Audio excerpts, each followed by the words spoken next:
For nearly 2 decades, Red Bull has been defined by relentless ambition, from conquering aerodynamics to toppling Mercedes' dominance. But 2026 represents the team's most dangerous gamble yet, building its very own power unit in partnership with Ford. This is a step only the bravest, or perhaps the craziest, would dare to take in modern Formula One. And now, with Christian Horner gone after a turbulent exit, it's Laurent Mekies who carries the burden of transforming this dream into reality. The words coming out of Red Bull's camp are nothing short of extraordinary. Horner once warned it would be humiliating for Ferrari and Mercedes if Red Bull produced a stronger engine right out of the gate. But Mekies has injected a brutal dose of realism, admitting that expecting parity with the sport's historic powerhouses would be, in his words, silly. So what's really going on inside Red Bull's garage? Is this bold new engine the ultimate game changer, or a ticking time bomb?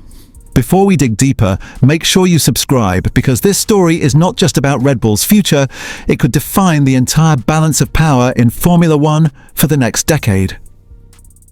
The contrast between Horner's bravado and Mekies' caution is striking.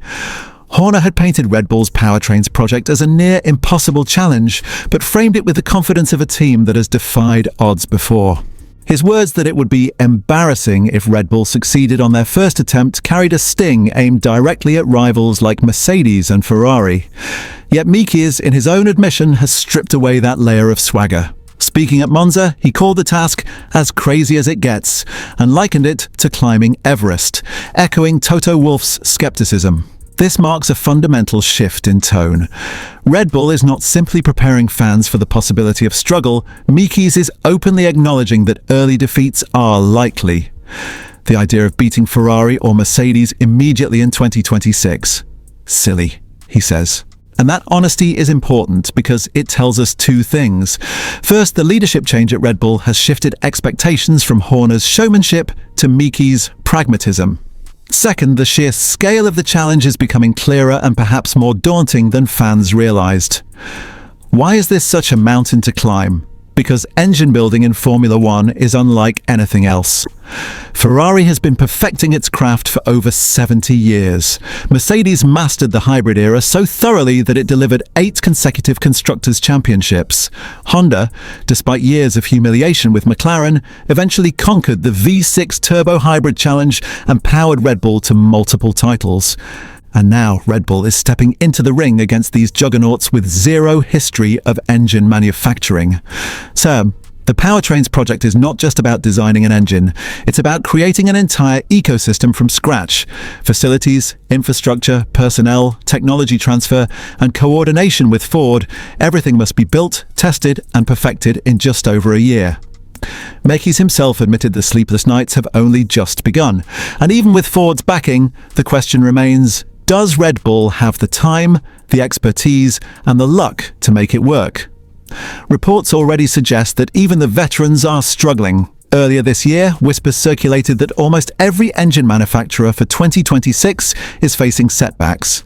One unnamed team is said to be badly behind after opting for a different biofuel solution, while others are scrambling to adapt to the hybrid era's next evolution: 50% electrification, fully sustainable fuels, and active aerodynamics. If Mercedes, Ferrari, and Honda are encountering obstacles, what hope does a newcomer like Red Bull have of being competitive from day one?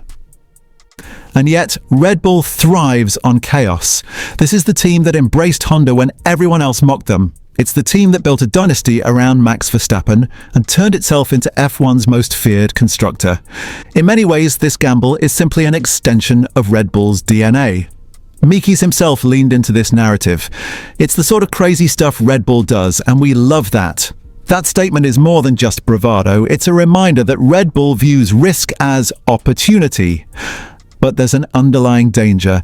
Engines are not like aero concepts. A poor front-wing design can be re-engineered in weeks. An underperforming power unit, however, can cripple a team for years. Just ask McLaren, who endured a nightmare with Honda from 2015 to 2017. For Red Bull, failure would not just mean losing races, it would mean undermining their entire competitive edge. Even Adrian Newey's genius cannot compensate for a power deficit. This leads to another crucial angle: Max Verstappen's future. Verstappen is at the peak of his powers, a four-time world champion whose career trajectory suggests he could challenge Lewis Hamilton's records. But would Verstappen tolerate spending his prime years in a car handicapped by an unproven engine?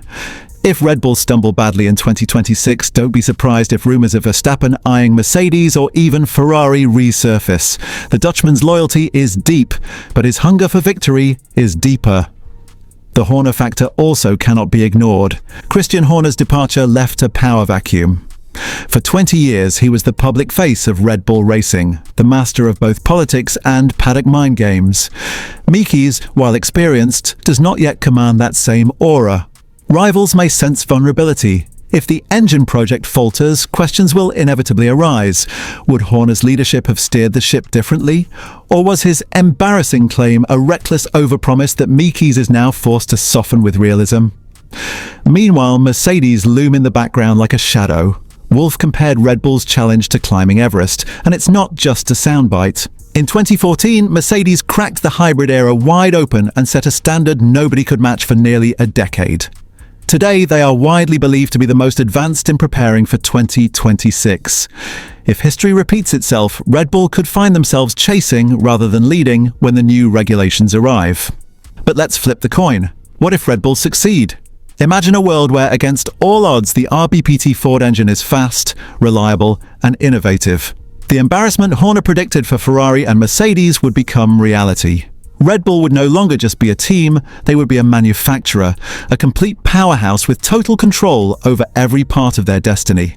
That kind of success could extend their dominance well into the 2030s, reshaping the very structure of Formula One. The truth likely lies somewhere in between.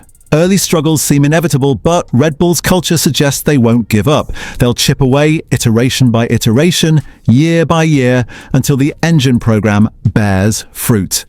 But the question is timing. In Formula One, one bad season can destroy momentum. If Mercedes or Ferrari strike gold in 2026 while Red Bull stumble, the balance of power could shift overnight. And so, the Mekies statement matters. By tempering expectations, he is lowering the bar while also buying time. He is signaling to fans, to rivals, and perhaps even to Verstappen himself. This journey will be painful, but it will be worth it. Whether that turns out to be visionary foresight or a mask for hidden panic, only time will tell. So, what do you think? Is Laurent Mekies being brutally honest to manage expectations, or is he already preparing the ground for Red Bull's first major failure in years? And more importantly, if 2026 goes wrong, could Max Verstappen really walk away from the empire he helped build? Drop your thoughts in the comments, because if there's one thing we know about Red Bull, it's that their story is never short of drama.